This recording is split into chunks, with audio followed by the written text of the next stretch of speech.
different versions of what it looks like, and we've got a bunch in there. And they're all pretty much the same. They've all got teeth on them, and you're going to put it on your horse and press down just a little bit, and you're going to make circles around your horse and go across their entire body. You don't want to touch their legs and you don't want to touch their face. The purpose of that is to break up all of the dead skin and the mud and the dirt and hair, whatever else might be in their coat. You want to break it up. You see how it's already starting to kind of fall off a little bit? Yeah. Alright, if you go with the hair, they'll like you more. If you go against the hair, you'll probably get a lot more crud up. But you want to break up all that funky stuff and get it ready to go. Alright, who has a dog? I do. Have you ever seen one of these before? Nope. No. Alright, this is called a shedding blade. They sell them for dogs, they sell them for all kinds of livestock. And in the springtime when horses are losing that winter coat, you want something to get all those hairs out from deep underneath their coat. And so you would use the shedding blade after you use the curry comb, just go along, and it would help pull out some of those hairs from the horse's body. You see all that? Delicious. Grody. Alright, once we're done with that, we have what's called a stiff brush. Feel that for me. Is it stiff? Yeah. Go figure. Stiff. Rocket science, right? Alright, and how do you use a stiff brush? You see how I broke all this stuff up, but it's all just kind of hanging out on them and it's really gross? It's off. Alright, what you're going to do with the stiff brush is you're going to go along your horse's coat and you're going to do short little strokes, but you're going to flick at the end. And you're going to start kind of at the top and work your way down and over. And you want to flick all of that crud off the horse. You see it come down under his belly? Yeah. Ew. If you were to flick down here and then go up here, you're just making a bigger mess for yourself to clean later. Because you're flicking it all back down onto him. Alright, is it beautiful? Wonderful. He says it was beautiful before you started. Once you guys have gone through and you've flicked all that dirt away, now you know he's relatively clean, but you want to do something to finish him off and make him look really pretty. So this is called a body brush. It's shorter, it's a little bit wider, and you're going to take this and just do long strokes across the entire length of your horse's coat. If you were grooming a horse to put in a show, this is the point where you would put in something called show sheen just to make their coats sparkly and delicious looking. And this is just, again, it's a finishing brush. It's just there to make them look pretty and handsome. Alright.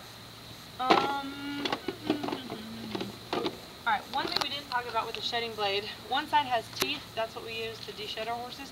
The other side is relatively flat and smooth. Alright, what does this kind of look like? Squeegee. Like a squeegee. Alright, these are called sweat scrapers. There's two different types of them. When a horse is done with a really heavy workout and he's just dripping with sweat and it's wintertime and you want him to dry out faster, or if you're giving your horse a bath and you want him to dry out, if you're in a show and you're just trying to, for whatever reason, he's got water on him and you want it off, you're going to use some type of sweat scraper and you're going to go across his body and actually flick all the water off the horse.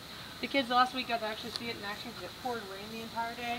You guys have nicer weather, so consider it a good thing, even though you can't see it. But literally, it will flick off like a good handful of water at a time. Kind of cool. Alright, so we don't want to use any of those brushes on our horse's legs or on their face because they're really sensitive areas. So instead, what we have for those areas is what's called a soft brush. Yeah, it's magic, right? Yeah. Alright. I'd much rather have this on my face than one of those things. And this is just what you use to go down their legs and try to clean it up a little bit better, make them look nice. Rebel is a very, very, very messy eater. He typically gets food all over him. So you want to use this on their face to try and get, how do you get it on your ears? Every single time. How do you get it on your ears? You're going to use a soft brush on their face. Again, trying to avoid their eyes. You don't really want to get right down on their nose, but he's messy, so I'm going to. You're like a 2-year-old. A 2-year-old Rebel. Anyway, that'll come off. Alright, so we got shedding blade, we got those things. Alright, what does this look like? What do you think it's used for? Alright, you see how he's got some hairs that are really short and some hairs that are really long? Before we would braid our horse's hair for a show, which if you ever see any of the fancy horses, their hair gets braided and rolled up into these little balls that sit up here. We want our hair to be relatively the same length all the way down, just so there's no little flyaways, bent links.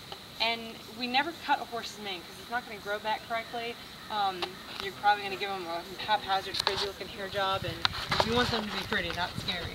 So what you're going to do, when you go to comb your horse's mane, you're going to take a piece of it, and you guys don't have long hair, This is something that all girls have to live with. If you start up here and you comb down, you're going to get a big tangle of knots, and it's not going to be pretty. It's really going to, you know, get annoying very quickly. So you're going to grab a small piece, a couple inches at the bottom, and be able to comb it out all the way, and then you can start moving your comb upwards. When you can get to the point that you can comb all the way through without any issues, you're going to take a little tiny piece of it. So I want my hair to be this length, because this is like the length of the majority of the hair, and this piece is too long.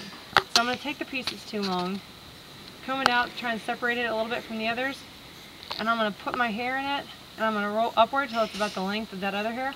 And you remember how I said underneath that mane is a big layer of fat? There's not a whole lot of nerves or muscles in that area. So I'm going to go 1, 2, 3 and pull. See, he didn't get affected by it at all, but look at the gross hair that I got out of that. And now the piece that's left is about the same length as the rest of those hairs. And that's what you would do for the entire length of their mane.